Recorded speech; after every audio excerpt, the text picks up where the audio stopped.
குட்டி என்ன பண்ணிட்டு இருக்கீங்க? என்ன காய் இது? Very good. பீர்க்கங்க நிஜமா தெரியுமா? நான் சொன்னதை வச்சு கண்டுபிடிச்சிட்டேன். சரி பறிக்க வேணாம், விட்டுருங்க. அந்த சைடு பாருங்க, ஒரு காய் முத்தி போச்சாட்டிருக்குது. போய் பாருங்க. அது காஞ்சதுக்கப்புறம் அதுல இருந்து விதை எடுக்கலாம்ச்சா. விதை எடுத்து அதை ஊனி வச்சோம்னா மறுபடியும் செடி வளரும்.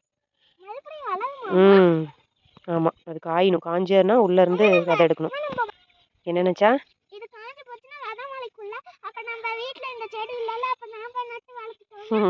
சரி.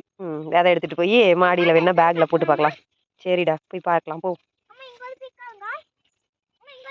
விடு அதை இருந்துட்டு போகுது, விடு. ஆமா, இதுவும் முத்தி போச்சு. சரி போங்க. இப்பதான் மழை வந்து பாரு, தண்ணி எல்லாம் நின்றுட்டு இருக்கு பாரு வாய்க்கால்ல. இந்தா இப்பதானே மழை வந்துச்சு, அதனாலதான். சரி போ சாமி. அங்க பாரு தேங்காய் விழுந்து கிடக்காட்டிருக்கு, அதை பார்க்கலாம் போ. இங்க பாரு, இங்க ஒண்ணு. இங்க பாரு, இது வந்து புடலங்காய் பிஞ்சு விட்டுருக்கு. வேணாம். இது இல்ல, வெள்ளரிக்காயா இருந்தா தான் வச்சு சாப்பிடணும். இது புடலங்காய் சாமி. இது பொரியல் பண்ணி சாப்பிடுறது. பீர்க்கங்க மாதிரியே.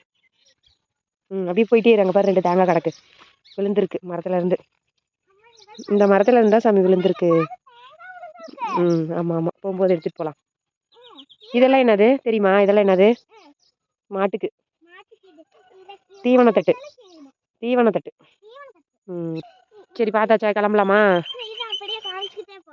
என்ன காமிச்சுக்கிட்டே போறது? வேணாமாச்சா? தேங்காய் வேண்டாமா? மண்ணா இருக்குதுன்னு வேணாங்கிறியா? அது என்ன பண்ணுது? போய் வீட்டுல வச்சுட்டு கை கழுவிக்க வேண்டியதான். சரி குடு, நான் எடுத்துக்கிறேன். ஓகே ஃப்ரெண்ட்ஸ், பாருங்க மறுபடியும் மழை வரப்போகுது. நச்சானா அடுத்தடுத்த வயலுக்கு போலான்னு ராவடி பண்ணுது. வீடியோ பிடிச்சிருந்தா லைக் பண்ணுங்க. பாய்.